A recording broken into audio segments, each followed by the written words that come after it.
congrès de l'ASH 2018, qui était le 60e congrès de l'ASH,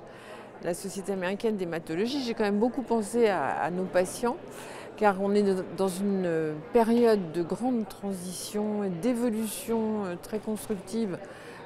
à la fois dans le diagnostic, mais surtout évidemment dans la thérapeutique. En termes de diagnostic, avec toutes les nouvelles technologies, on a fait des progrès considérables pour identifier des anomalies génétiques chez des patients pour qui on n'avait pas de diagnostic génétique auparavant. Et maintenant, on arrive à trouver de nouvelles anomalies génétiques qui peuvent expliquer la sévérité plus ou moins importante de l'hémophilie selon les patients. On a fait aussi, il y a eu plusieurs sessions très intéressantes sur la problématique de l'arthropathie et chez les hémophiles, en particulier dans l'hémophilie sévère. On sait que c'est la complication importante de cette maladie. Et il y a eu plusieurs communications très intéressantes sur le remodelage vasculaire dans l'arthropathie hémophilique et surtout aider les patients à reconnaître, à faire le diagnostic différentiel, à faire une différence entre une hémorragie intra-articulaire qu'on appelle l'arthropathie et un syndrome inflammatoire de cette arthropathie, parce qu'à partir du moment où il y a une arthropathie, il peut y avoir une inflammation et c'est toujours très difficile et pour les patients et dans ce qu'ils rapportent à leur médecin de faire la différence et de leur dire oui, vous avez bien une arthropathie, oui, vous avez une inflammation de votre articulation, parce que dans ce cas-là, le traitement n'est pas le même.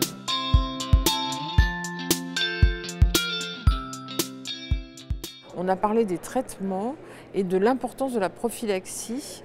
Même si c'est très astreignant, c'est un traitement qui est difficile. Il faut faire plusieurs injections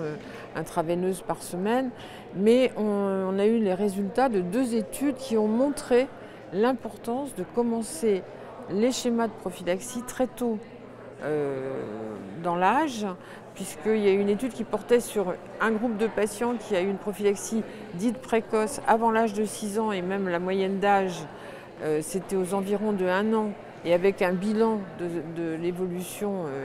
et de cette prophylaxie à l'âge de 6 ans, et les patients qui avaient eu une prophylaxie plus tardive, commencé plutôt vers 6-8 ans, et avec un bilan à l'âge de 18 ans. Et ce que je trouve absolument intéressant, même si c'est quelque chose qu'on savait, c'est que les patients qui ont commencé la prophylaxie très tôt, 65% d'entre eux ont, après, pendant leur adolescence et pendant toute leur vie, une activité physique, une activité sportive adaptée et bien entendu beaucoup moins de signes d'arthropathie parce que beaucoup moins de saignements. Alors que ceux qui ont eu une prophylaxie tardive, ils ont commencé après l'âge de 6 ans et ils ont évidemment eu une moins bonne pratique du sport, moins bonne pratique de l'activité physique. 35% seulement d'entre eux, ce sont des groupes qui sont homogènes en termes de nombre, 35% seulement d'entre eux ont réussi à avoir une activité sportive adaptée qui leur permet d'avoir une évolution de leurs articulations et du squelette plus favorable évidemment, puisque c'est essentiel l'activité physique et l'activité sportive à la fois pour l'épanouissement du patient et pour sa musculation et la prévention d'accidents secondaires.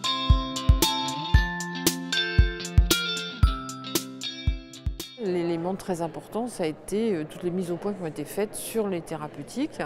tant dans le développement des produits à demi-vie longue,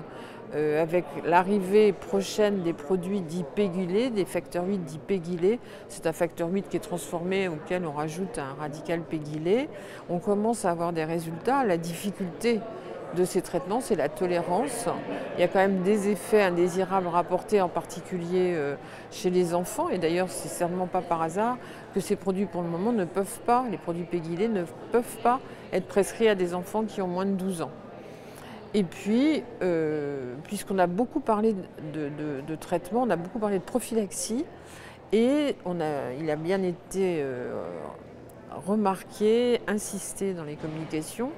que les thérapeutiques de contournement comme l'hémicizumab, ce sont des traitements prophylactiques et que donc à partir du moment où on fait une prophylaxie,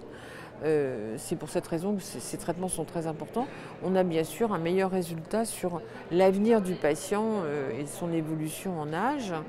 Et donc il y a eu des focus, des communications plus précises à partir des études qui ont été faites et chez l'enfant et chez l'adulte, les études Haven 1 jusqu'à l'étude Haven 4, et qui confirment quand même l'excellente tolérance et l'excellente efficacité de l'emicizumab, qui est donc cet anticorps monoclonal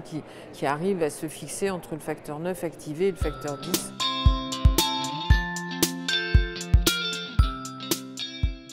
J'ai pu écouter plusieurs communications sur la thérapie génique.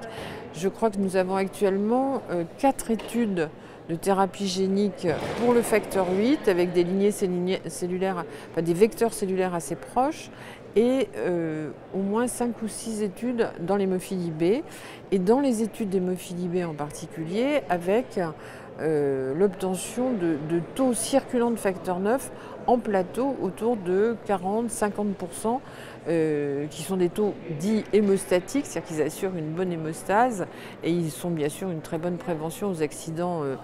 hémorragiques spontanés, et évidemment ce taux circulant peut diminuer la gravité d'un accident hémorragique traumatique, et donc avec un recul d'environ 1 an et voire plus.